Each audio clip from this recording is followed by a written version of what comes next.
Good afternoon, dear students. In today's class, we are going to learn about signal flow graph. Right?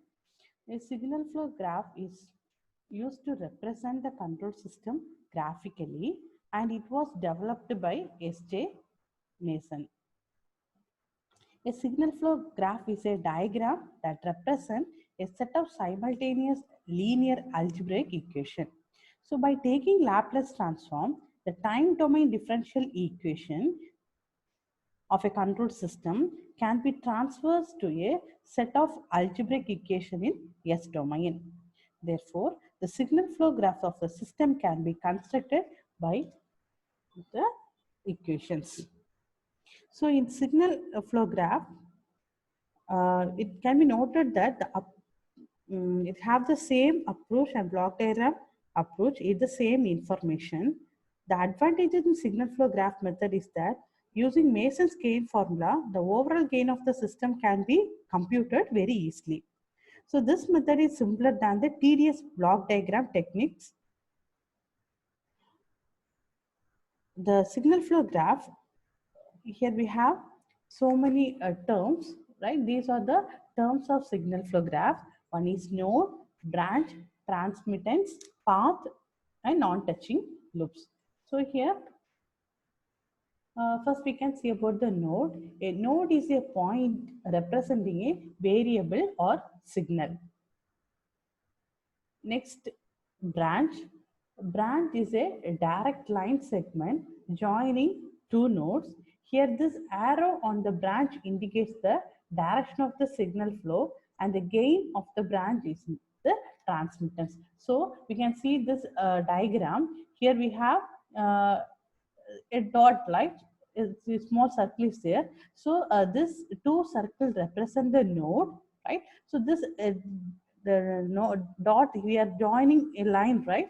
So here the two dots are joined by through this line. So this line is called as branch. So here we are arrow representing here, right? So this arrow representing here, we have the gain value. So this is called transmittance, right?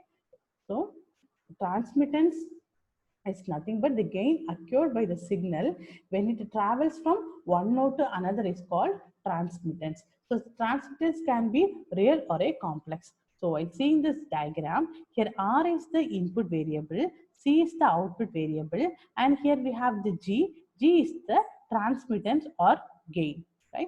So here this input node is otherwise known as source node, and here the output node is otherwise known as sink node, right? So here we have this two dot, here you have a small circle representing. So these two points are called as node, right? So by connecting these two node, a line segment is there. So it is represented as branch. So this arrow representing and the arrow representing value is called as a transmittance gain. So next we can see there we have three types of nodes. One is source node or input node. Second one is sink node or output node, and third one is mixed node. So input node means a node has only outgoing branches, right? So for example, here we have Y1. So this Y1 represents the input node, right? So input means we are giving the signal to the input. So it is pointing towards another point, right? So it is an outgoing signal, right? So the signal is, so this arrow pointing away from the branch is called as input node. That is, the node has only outgoing branches. So it do not have the incoming branches. So the signal is passing towards outside, right? So input node is the node has only outgoing branches, means that type of node is represented as input node. It is otherwise known as source node. Second one is output node. So output node means, for example, let us consider Y4 is the output node. So the node which has only incoming branches, right? So for this Y4, the signal is an incoming signal. For this Y1, the signal is an outgoing. Again, for Y2, the signal is an incoming.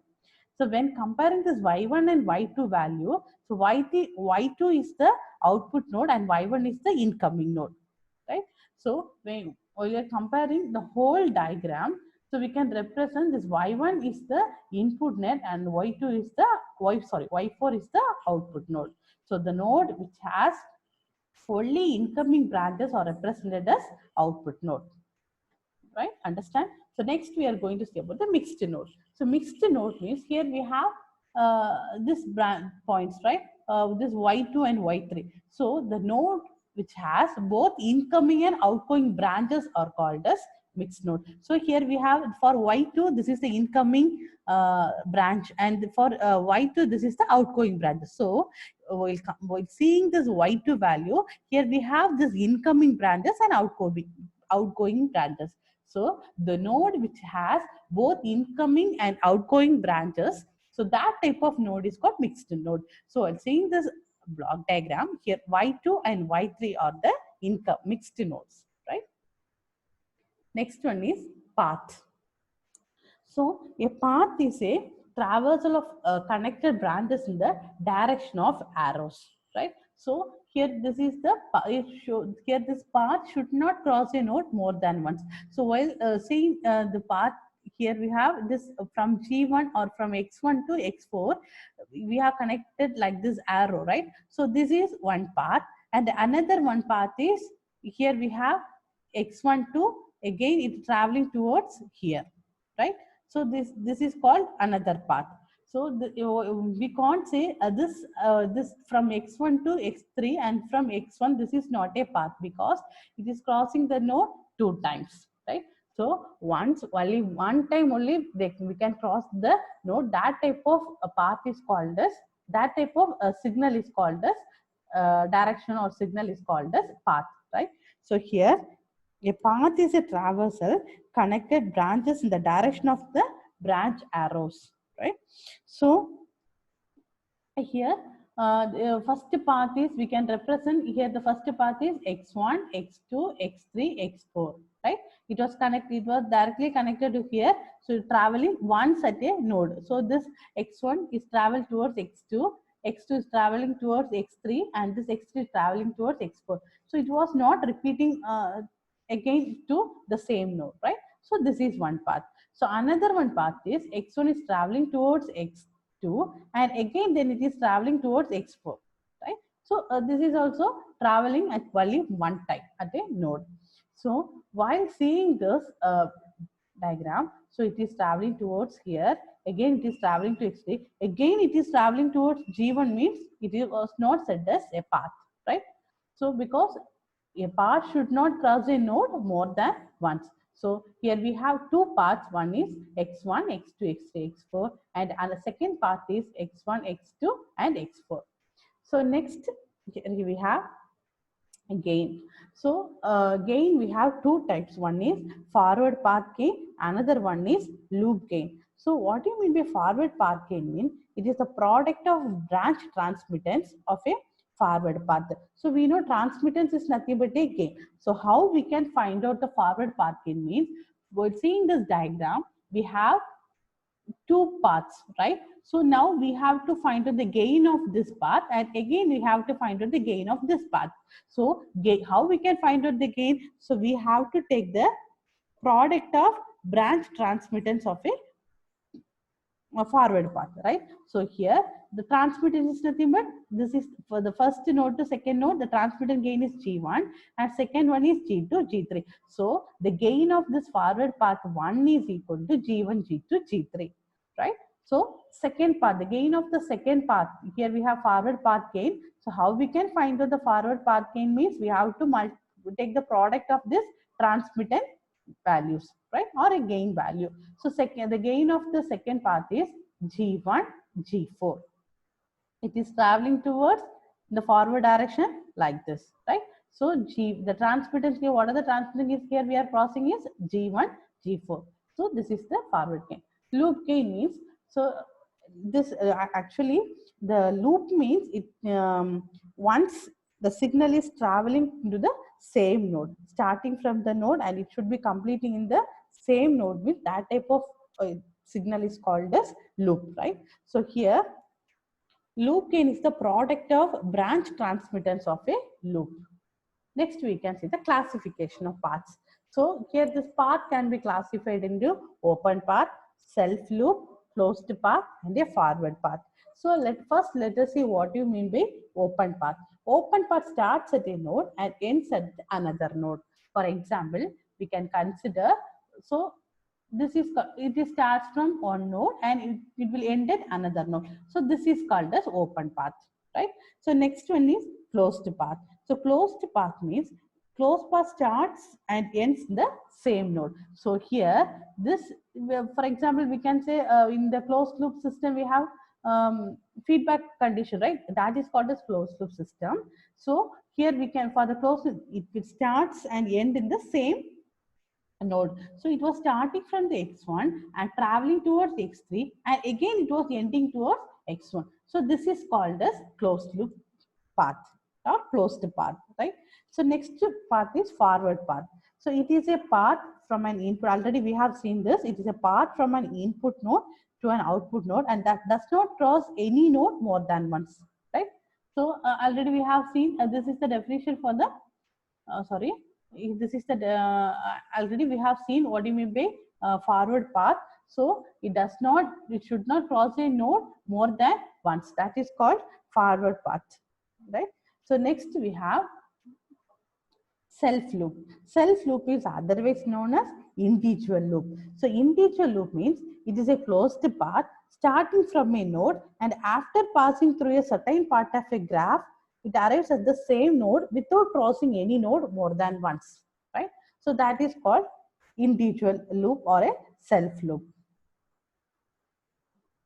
So next, already we have seen this forward path, again forward path gain. So from this diagram, we can say the gain of this forward path gain, that the gain of this path is G1, G2, G3, and gain of this forward path equal to G1, G4. That is represented here, right? So this is the definition for the loop. So it is a closed path originating and terminating at the same node without crossing any node more than once. So here we have loop gain. So how we can find out the loop gain means this is the loop, right? So it is starting from one node and ending at the same node. So this is the loop. So how we can find out the loop gain means by multiplying the transmittance value. So here the transmittance value is G1, G2 and H1. So the gain of this loop is G1, G2, H1. Next category is non-touching loop. So non-touching loop means if a loop does not have a common node, then they are said to be non-touching loop. For example, here we have this block diagram, right? So here we have, we can count how many loops are present in this diagram. So right, a loop means starting in the node and terminating at the same node. So that is called as loop. So here the signal is starting from here, right? So it is starting from here and traveling towards here and ending to the same node. So this is loop 1. And the second loop is, here we have x3 to x4, and then it is ending towards x3, starting from x3 and then traveling towards x4, then it is ending to x3. So this is second loop. And the third loop is, it is called a self loop, starting from the same node and ending to the same node and traveling at once in here, right? So it is traveling in the one node. So this is called self loop. So this type of loop is called as self loop, right? So here we have 3 loops. So now we have to find out the gain of this loop gain. How we can find out the loop gain? By multiplying this value. So here the gain of this loop is G1 H1 and gain of this loop is G3 H2 and gain of this loop is G4, right? So now we have to find out the non-touching loops. Non-touching loop means if the loop does not have a common node. Here we have, this is the node, right?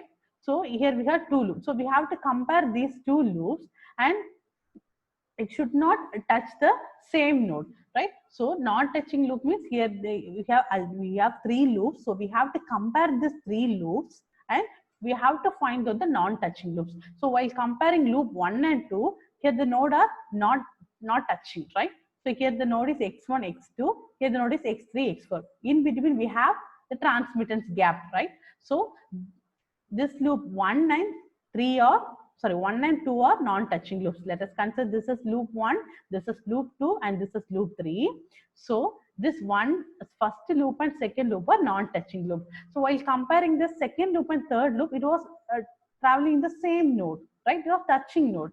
So these two are not a non-touching loops, right? So now we have to compare 1 and 3. So 1 and 3, here we have node x1, x2, and then x3. In between x3, it was not touching. So here we have two non-touching loops. The combination of two non-touching loops are loop 1 and 2 and 1 and 3. Right? Just noted here. Next one is Mason's gain formula, right? So according to the Mason's gain for actually this Mason's S.J. Mason's has developed a formula called by his name Mason's gain formula, which can be directly used to find out the transfer function of the system, right? So here it is easy, we can easily find the transfer function of the system from the signal flow graph of the system.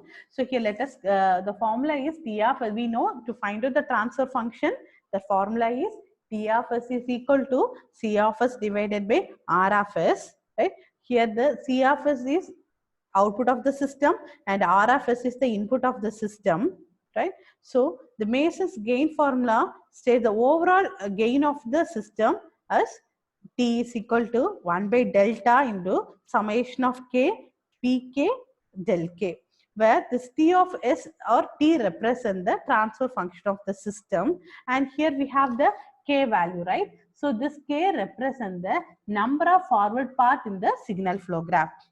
So there we have a signal flow graph. First, we have, in the first block signal flow graph, we have two paths, right? So that path represent the K value. So number of forward paths. The first diagram we have seen, we have two forward paths, right? Similarly, we have to find out for all the problems. So here this K represent number of forward paths in the signal flow graph, right? So next here we have P suffix K, right? So this Pk represent forward path gain of the kth forward path. So kth forward represent in the previous diagram, here we have find out two paths, right? So this is the first category, that is the value of K, right? This represents the value of K. So K, the value of K is equal to 2. And next we have Pk. So Pk means we have to find out the gain of this forward path gain. So what is the gain of this path 1? G1, G2, G3, right? So again, next, what is the gain of this path 2? G1 and G4. That can be represented as this Pk value, right? So gain can be denoted here for the Pk value. Next, we have in the formula, we have delta value. So to find out the delta value, the formula is 1 minus sum of individual loop gains plus sum of gain product of all possible combination of two non-touching loops minus sum of gain product of all possible three non-touching loops plus etc. Again 4, 5, like this it will goes on, right? So first we have to find out sum of individual loop gains, that is we have noted here, right? So we have to find out the gain of this value. So after that we have to find out, that is the formula is 1 minus sum of individual loop gains. So we have to add all those things, loop L1, L2, L3. We have to add all the three loop gain values. Next, the formula is sum of gain product of all possible combination of two non-touching loops. So here we have two non-touching loops as L1, L2 and L1, L3. So next we have to multiply these two values, or sorry, the gain of this value, we have to add these two values. Again, here we don't have three combination of loops, right? If for more problems we have so many loops, so that we can find out the two non-touching loop combination, three non-touching loop combinations, like that, right? So next we have delta K. So this delta K represent delta for the part of the graph which is not touching kth forward path. So this is the formula to find out the Mason's gain formula for the transfer function, right? So hope you all understand. Thank you, students.